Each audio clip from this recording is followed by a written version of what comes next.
सूरजपुर जिले में पदस्थ हेड कांस्टेबल तालिब शेख की पत्नी और बेटी की धारदार हथियार से हत्या कर दी गई। इसके बाद शव को घर से करीब 5 किलोमीटर दूर खेत में फेंक दिया गया। घटना से गुस्साए लोगों ने आरोपी के घर और गोदाम के बाहर खड़ी गाड़ियों में आग लगा दी। साथ ही भीड़ में एसडीएम के साथ भी मारपीट की गई और उन्हें बीच सड़क पर दौड़ाया गया। साथ ही सूरजपुर थाने का घेराव किया गया। तनावपूर्ण स्थिति को देखते हुए शहर में पुलिस बल तैनात कर दिया गया। जानकारी के मुताबिक इस वारदात को अंजाम आरोपी कुलदीप साहू ने दिया है। आपको बता दें कि सूरजपुर में आरोपी द्वारा अंजाम दी गई घटना की शुरुआत सोमवार रात को हुई, जब आरोपी शहर की चौपाटी में था और वहां उसने एक पुलिस कांस्टेबल से झड़प की। इसके बाद कुलदीप साहू होटल में रखे तेल से भरे कड़ाही को पुलिस के ऊपर फेंक कर चला गया, जिसमें पुलिसकर्मी गंभीर रूप से घायल हो गया।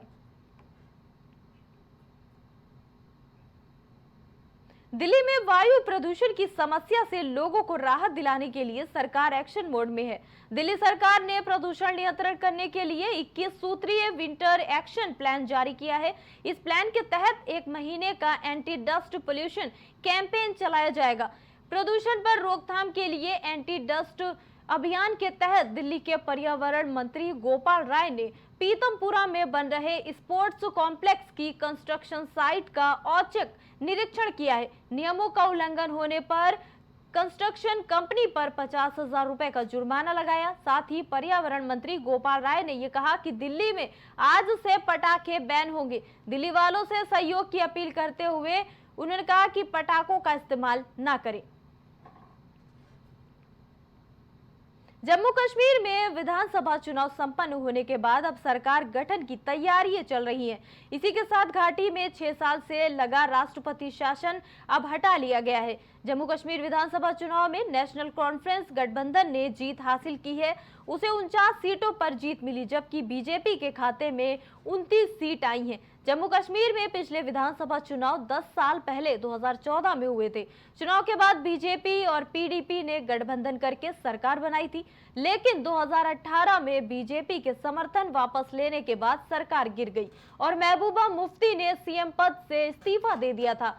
तब से ही जम्मू कश्मीर में राष्ट्रपति शासन लगा हुआ था, जो अब हटा लिया गया है।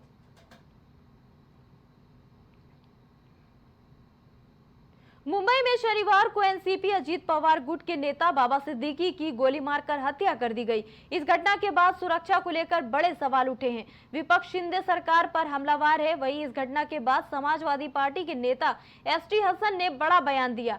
हसन ने कहा कि वो एक प्रसिद्ध सामाजिक और राजनीतिक व्यक्ति थे। जब उनकी हत्या कर दी गई तो कोई भी आम आदमी वहां कैसे सुरक्षित रह सकता है। ये प्रशासन के पूर्ण पतन को दर्शाता है।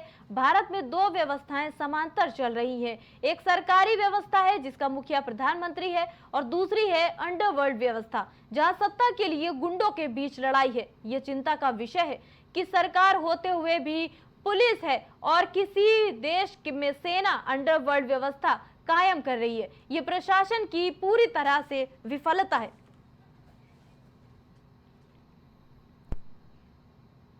और राष्ट्रपति में अभी के लिए इतना ही। बाकी तमाम खबरों के लिए आप देखते रहिए प्राइम टीवी। कुछ भाव पुष्प आप देख रहे हैं प्राइम टीवी, सच साहस सरोकार।